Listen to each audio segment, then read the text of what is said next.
The time is 2 o'clock.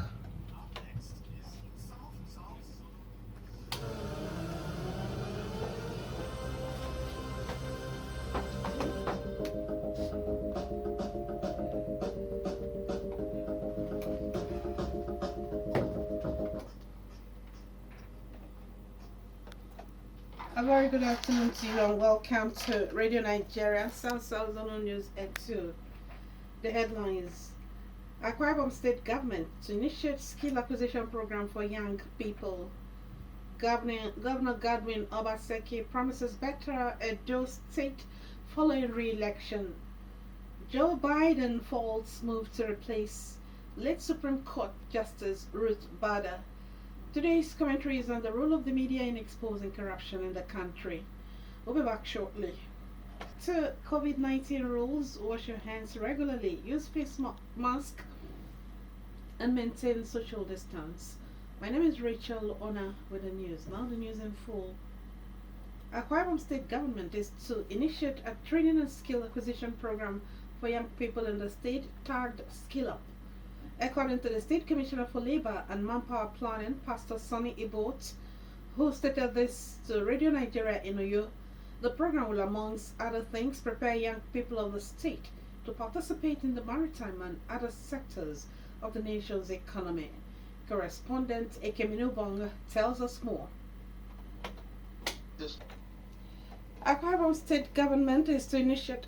Beg your pardon, take the story. Cross River State Government has pledged to partner federal government in the sustainable exploration of solid mineral subsector for the development of the country. State Governor Professor Ben Ayade stated this during a two-day working visit to the state by the Minister of State for Mines and Steel Development, Dr. Samson Uchechukwu Oga, in Calabar. Correspondent Mike Akpan also reports that the Minister of State held a town hall meeting with operators and stakeholders in the industry. Normal activities in government health institutions have commenced after the 7 days national warning strike embarked upon by the Joint Health Sector Union Johesu. Some patients at the University of Port Harcourt Teaching Hospital UPTH have equally expressed joy over the suspension of the strike by the union, which affected medical service delivery in the hospital. Correspondent Florence Israel, who visited the hospital, reports that medical workers were seen on their duty posts attending to patients. Her report. Godwin Obaseki has promised residents of the state that his victory would spur him to stay focused in making Edo State great again, as he had promised during his electioneering. He stated this at a news briefing after the Independent National Electoral Commission (INEC) announced him winner of the election. Henry Onoweware now reports. Some commercial motorists in Yenagoa Metropolis say the recent increase in pump price of petrol is having effect on their business, calling on the federal government to immediately reverse and reduce the price.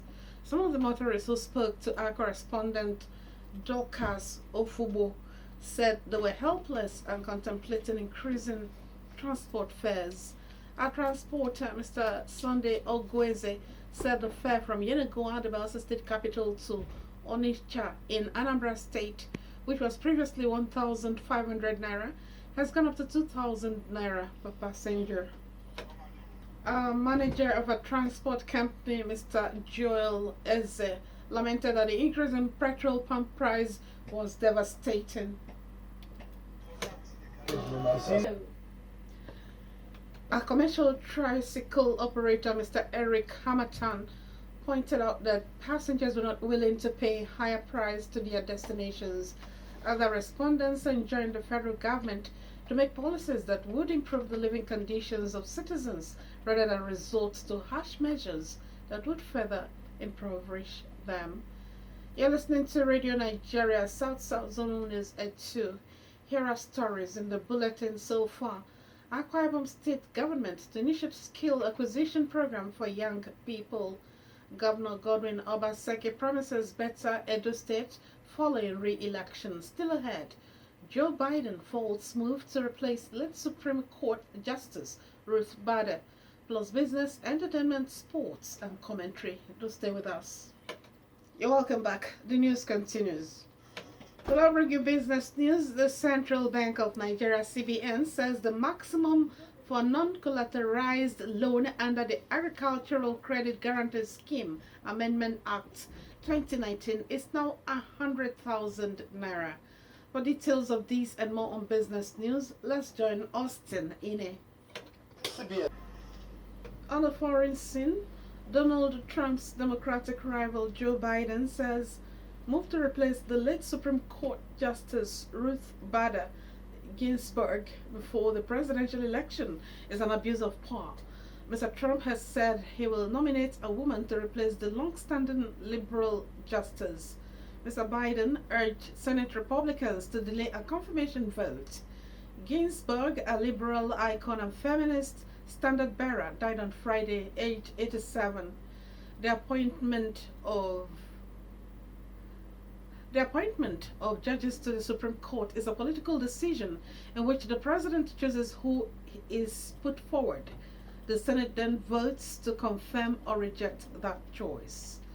Sudan government has sent a delegation to the United Arab Emirates to discuss with American officials as the country tries to be withdrawn from the U.S. list of countries that supports terrorism.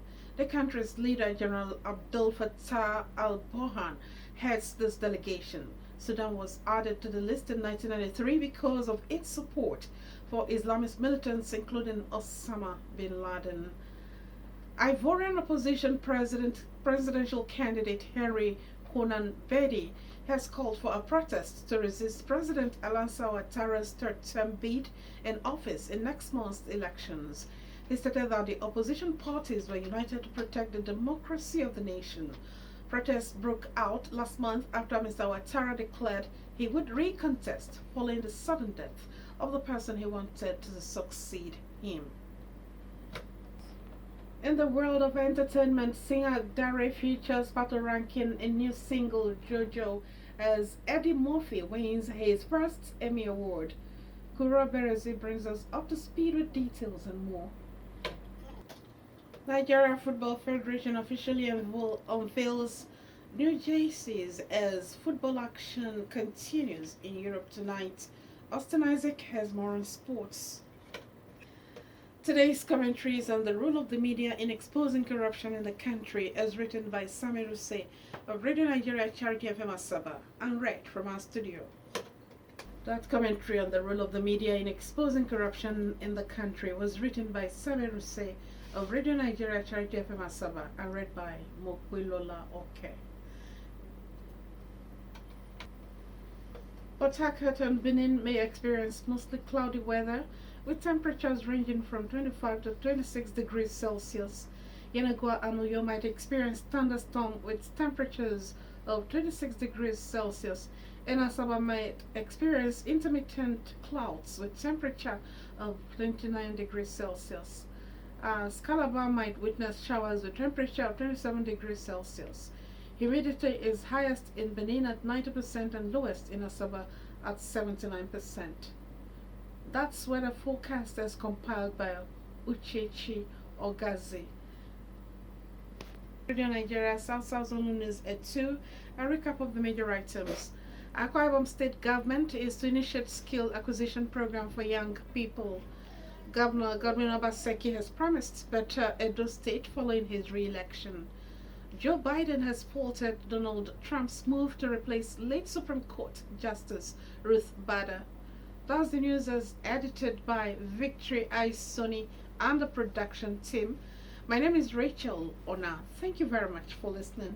Good afternoon.